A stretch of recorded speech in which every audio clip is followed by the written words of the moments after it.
Pos Aceh MPU ya. Ustaz kita, saya belum tahu namanya, pasti Bapak Ibu sekalian sudah tahu namanya. Kemudian ini Ibu Aisyah, kemudian daerah Aisyah, Kabupaten Semelu. Dan yang lain saya tumpangkan kepada pembicara terdahulu, pendeknya Keluarga Besar Muhammadiyah Kabupaten Semelu yang saya hormati. Bapak Ibu sekalian, tentu kita bersyukur pada Allah Subhanahu Wa Taala. Alhamdulillah pagi hari ini kita bisa bersama-sama berjumpa di tempat ini. Ini kali yang keempat saya ke Kabupaten Semelu.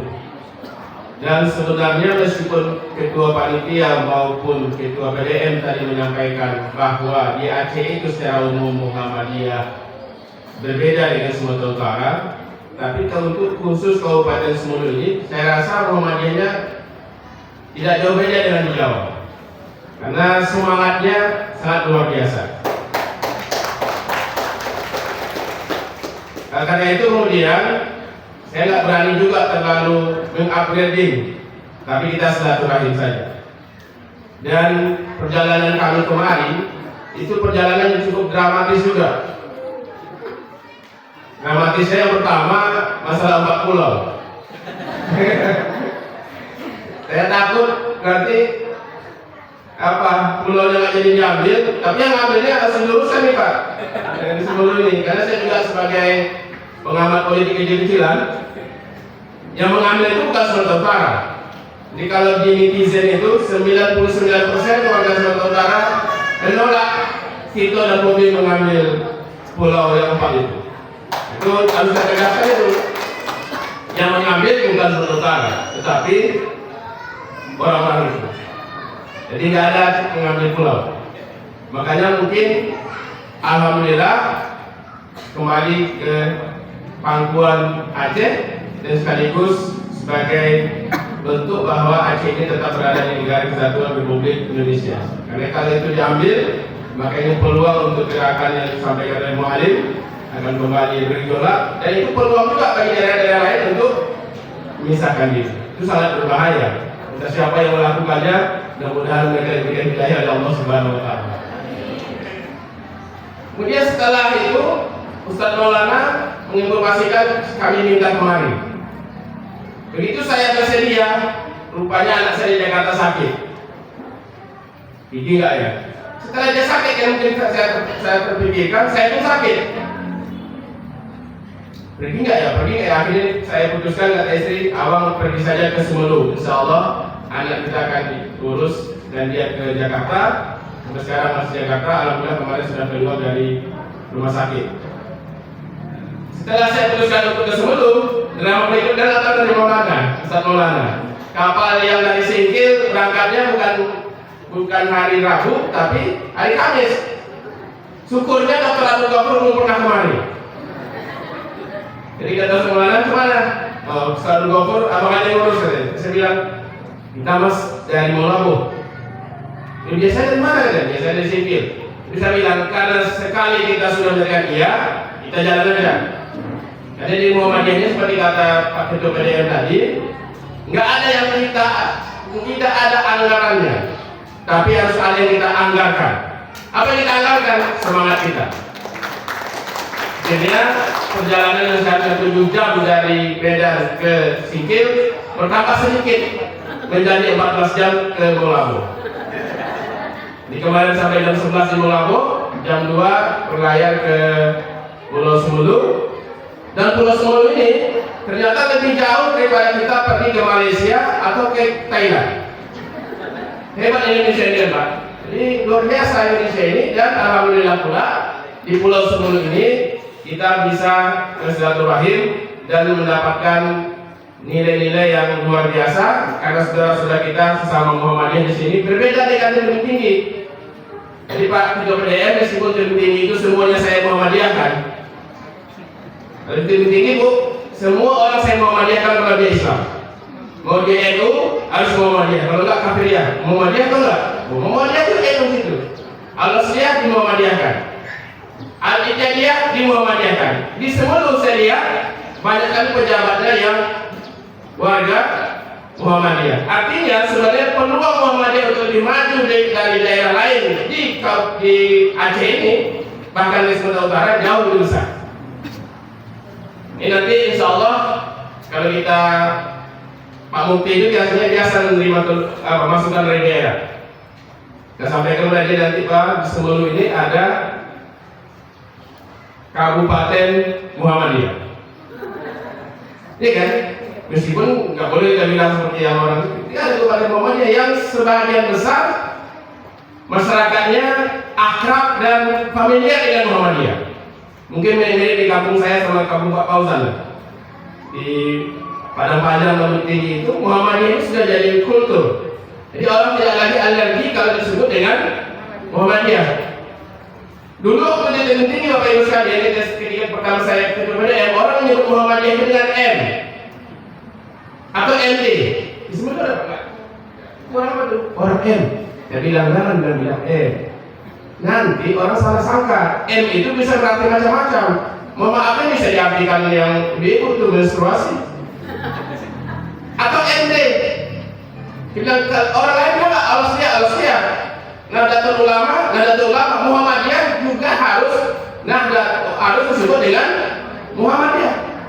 Ternyata masih banyak orang-orang di luar Muhammadiyah yang tidak tahu bahwa pendiri bangsa ini pun adalah orang Muhammadiyah. Padahal di kelas-kelas mereka, di kelas-kelas kita dari SD sampai SMA banyak foto-foto pahlawan.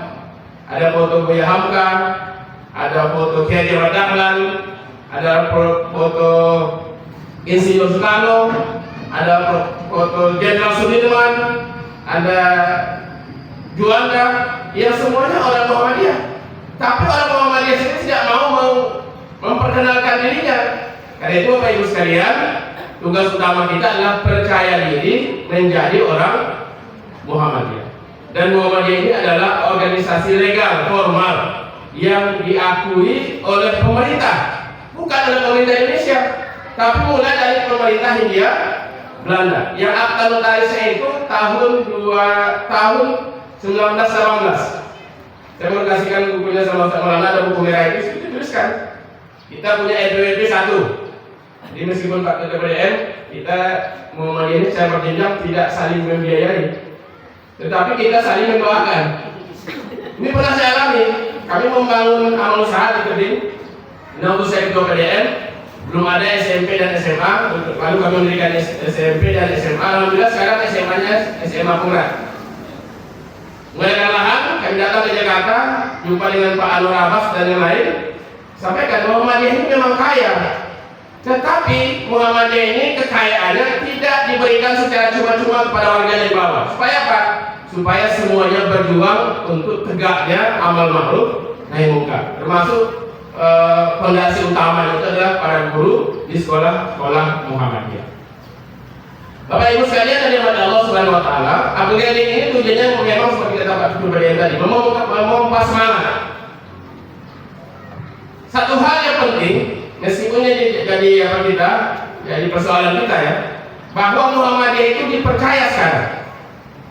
Jika mendirikan sekolah Muhammadiyah, itu biasanya orang lebih cepat percaya dengan label Muhammadiyah ini. Jadi fenomena yang ada di sekolah istri bapak itu bukan fenomena lokal Semelu, itu fenomena lokal Indonesia sekarang. Sekolah-sekolah negeri itu banyak ditinggalkan oleh warga Muhammadiyah sendiri atau warga masyarakat. Mereka beralih ke sekolah-sekolah Islam, baik itu sekolah yang dikelola oleh Muhammadiyah atau sekolah yang dikelola oleh lembaga lain. Apalagi ada kalimatnya SD Plus atau SDIT, SPIT, SMIT. Itu sekarang menjadi primadona di masyarakat. Kenapa? Karena mereka lebih percaya bahwa di situ anak-anaknya dididik dengan ilmu dunia sekaligus ilmu akhirat. Bapak Ibu sekalian, tahun 2010 atau 2011 ada sebuah film namanya film Laskar Pelangi. Ibu udah nonton?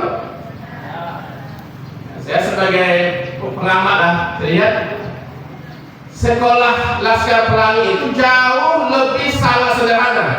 Ini udah hebat sekolah Pak. Ini udah hebat ini. Di Tumit ini ada sekolah seperti ini, bos. Di sekolah Laskar Pelangi itu gedungnya ditopang oleh apa Pak? oleh sebuah kayu, ya kan? Ada nggak sih gambarnya? Kayu menopang dindingnya. Di lokalnya hanya ada dua gambar, bukan gambar presiden dan wakil presiden, tapi gambar apa? Kayak Jemaat Dahlan, Buya Hamka.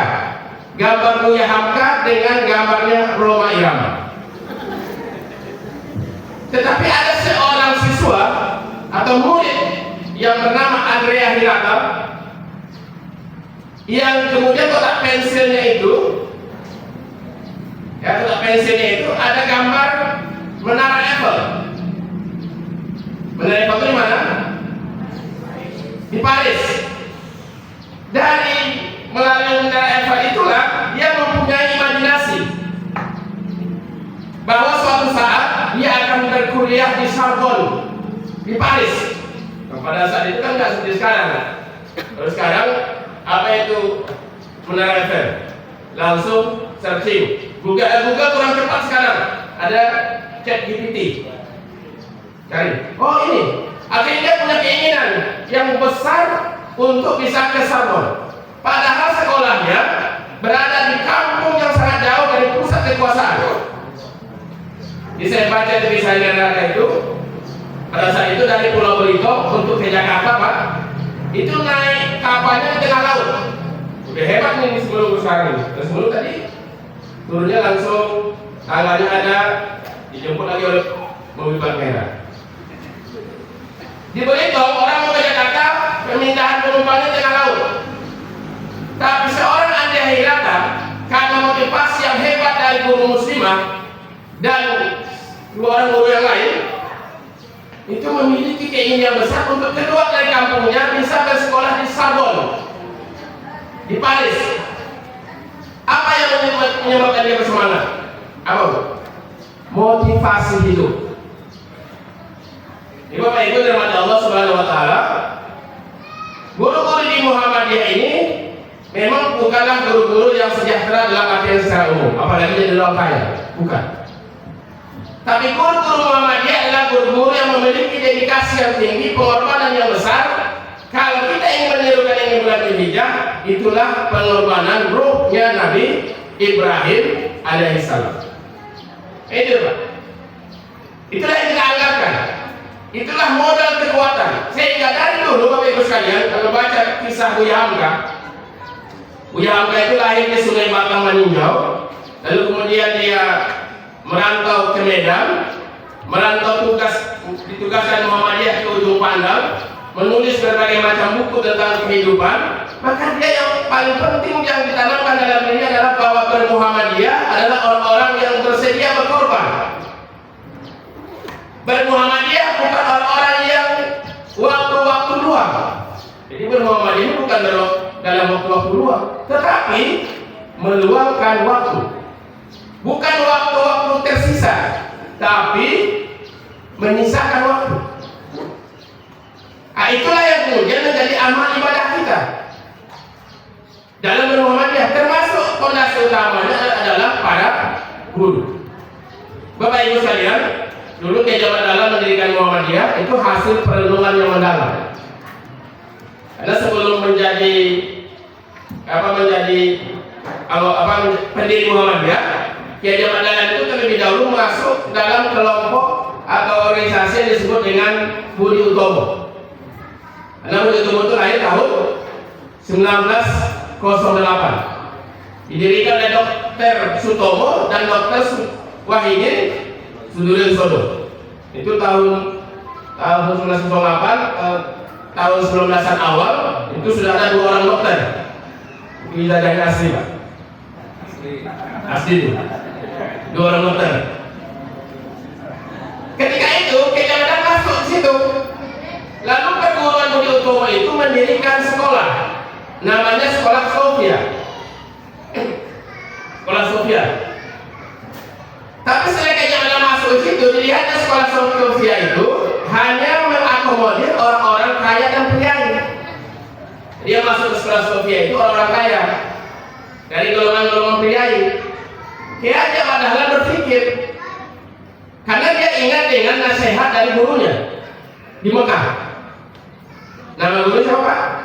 Syekh Ahmad Khotib Al-Minangkabawi, yang juga guru dari Kiai Haji Hasyim Asy'ari, dan sekarang namanya ditawalkan menjadi nama Masjid Raya Sumatera Barat.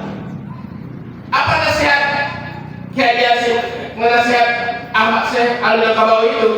Nasihatnya adalah, dahlan, kamu pulanglah ke Hindia Belanda. Tempat berjuang itu bukan di sini. Karena kabarnya Kiai Ahmad Dahlan setelah dia menempuh pendidikan di Mekah, dia kepengen bertahan agak lebih lama lagi di sana. Tapi gurunya bilang, jangan di sini Dahlan, kamu pulang ke Hindia Belanda. Kenapa Kiai pulang? Karena di Hindia Belanda kamu lebih dibutuhkan daripada di sini. Dan di Hindia Belanda ada tempat perjuangan. Kamu tahu Dahlan bahwa Islam itu otaknya berkemajuan. Nah, itu pertama kali Islam berkemajuan itu ada. Islam itu otaknya berkemajuan. Tetapi lihatlah saudara-saudaramu di Hindia Belanda itu, karena berislam mereka malah berkemunduran. Maka pulang ke Jawa Dahlan. Dia berpikir, dia melihat, dia mengajak kawan-kawannya untuk merenungkan keadaan bangsa dan negaranya. Dan kalau dia melawan secara frontal dengan senjata, kita tidak punya kekuatan. Maka Jawa Dahlan mengambil jalur lain, yaitu jalur pendidikan dan sosial. Maka kemudian dia masuk ke gerakan Budi Utomo, pendiri Sekolah Sofia. Tetapi setelah dilihatnya, dia dialog lagi dengan Dr. Sutomo.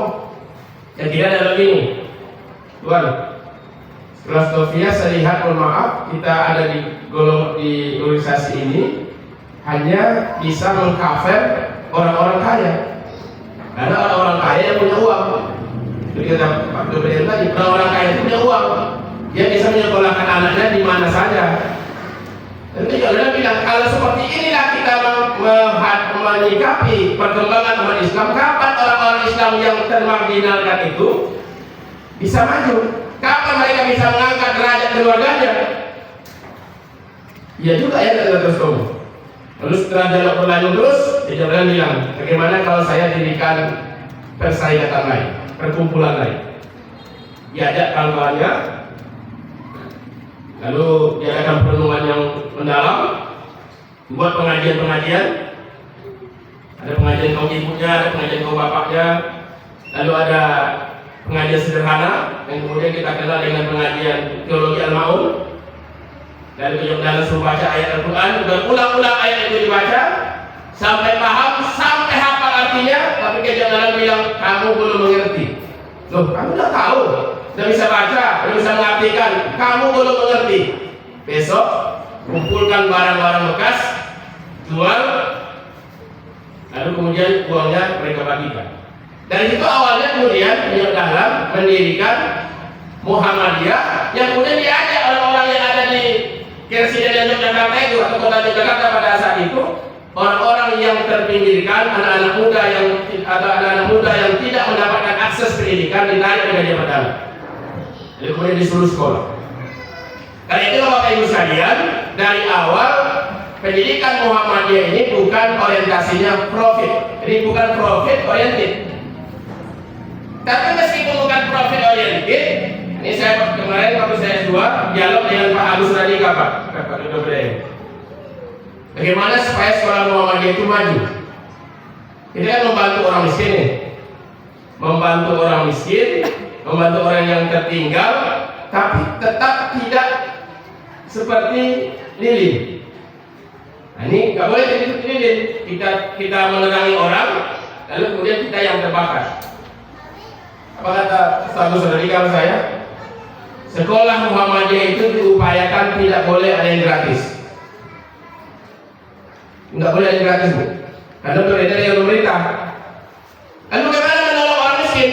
Menolong orang miskin itu kasihkan kepada dia apa namanya itu? Kail. Jangan kasihkan ikan. Jadi kalau Pak Agus Radika itu katanya, sekolah-sekolah Muhammadiyah itu kalau ada orang yang minta gratis atau minta keringanan, dipanggil orang tuanya. Sebelumnya orang tua banyak merokok nggak, Pak? Banyak merokok kan? Jadi Pak Agus panggil. Setelah dipanggil, perhatikan rokoknya. Pada saat itu Pak Agus Radika kan orang Muhammadiyah, rokoknya yang cepat itu Surya, Pak. Ini Surya itu rokok orang Muhammadiyah. Kalau masih ada yang merokok, yang lain Pak, supaya agak halal sedikit. Maaf ya Pak Ketua MPU, rokoknya Surya. Dan itu sebaiknya orang Muhammadiyah jangan ada yang merokok sebaiknya. Tapi kalau terpaksa merokok juga, nah, rokok Surya aja. Meskipun rokok Surya itu nipu juga ya. Gambarnya gudang garam, isinya rokok. Adik, apa kata Pak Usradika? Perhatikan orang tuanya. Kalau dia rokoknya, Bapak minta anaknya di sini diingatkan ya? Iya Pak, kalau bisa gratis. Nah, Bapak merokok ya? Iya. Rokoknya apa? Surya Pak. Berapa sebungkus? Berapa sebungkus? Kalau tidak merokok Pak? Berapa sebungkus? 27. Nah, kalau lawan itu jadi 20. Oke Pak, rokoknya 20.000. Satu hari berapa bungkus? 2 bungkus. Bisa nggak? Uang sekolah Bapak berapa? 200.000. Uang sekolah anaknya 200.000, uang rokok ayahnya 40.000. Satu hari 40 kali 3 berapa? 20. Masa murah kali? Sekitar 200. Berapa itu? Enggak lah. 40.000 kali 30. 3 kali 4 berapa? Sekitar 200 Bu. Rokok aja sekitar 200. Uang sekolah anak berapa? 200. Bisa nggak Bapak mengurangi rokoknya? Nggak usah jadi 1 bungkus, 1,5 bungkus. Jadi setengahnya bukan setengah jadi 1 setengahnya. Berarti dari 40.000 itu kurangi 10.000 aja. 10 kali 30 berapa? 300.000. Uang sekolah berapa? 200.000. Dan udah surplus 100.000 sebulan. Itu Pak Usradika cara orang Muhammadiyah membantu orang tua murid sekaligus membantu Muhammadiyah. Itu tugas ini. Kami ini sudah mulai kami praktekkan. Kalau ada orang minta keringanan, jangan dikasih keringanan full, supaya kita mendidiknya jangan menjadi tangan yang di bawah. Saya ada bekerja kami, ada Pak Suryawater, anaknya kebetulan kasih banyak Pak, 4. Udah Pak Jubri, saya mau tamat SMP ini, satu tamat perguruan tinggi, yang satu tamat SMP, betul. Aku mau SD. Saya bilang, Bang, Allah menitipkan anak ini melalui siapa? Dari kami lah. Karena melalui apa dititip pada Allah, abang juga harus tanggung jawab tentang anak abang ini. Begitu. Lalu berapa abang sanggup bisa bayar? Misalnya SD, uang sekolahnya kami 170 Pak. Berapa sanggup? Oh cuma sanggup 50. Oke, 50. Yang SMA sanggup berapa? Uang sekolahnya 200. Sanggup berapa? 50. Sanggup ya? Sanggup. Usahakan. Supaya apa? Supaya dia juga merasa punya anak. Bapak Ibu sekalian, saya kebetulan juga ngajar di sekolah negeri. Kadang-kadang yang gratis semua itu membuat orang jadi sepede. Orang tua nggak belajar lagi sama anaknya, karena anaknya nggak minta uang sekolah. Jadi Pak Lutfi bilang, buat 40.000 satu hari dia sanggup, masa 10.000 enggak? Itu anggaplah rokok yang paling tinggi harganya. Mungkin ada rokok yang katanya rokok sekarang itu yang tidak ada dalam cukai yang harganya dibuatnya 30.000, tapi di pasaran harganya mungkin 15.000 aja Pak ya. 10.000 ada. Taruhlah ada rokok 10.000, 20.000 satu hari. Bisa nggak dia mengisikan seperempatnya? Berarti 5.000. 5 kali 30, 150.000. Kalau uang sekolahnya 200.000, kita nambah 20.000 lagi.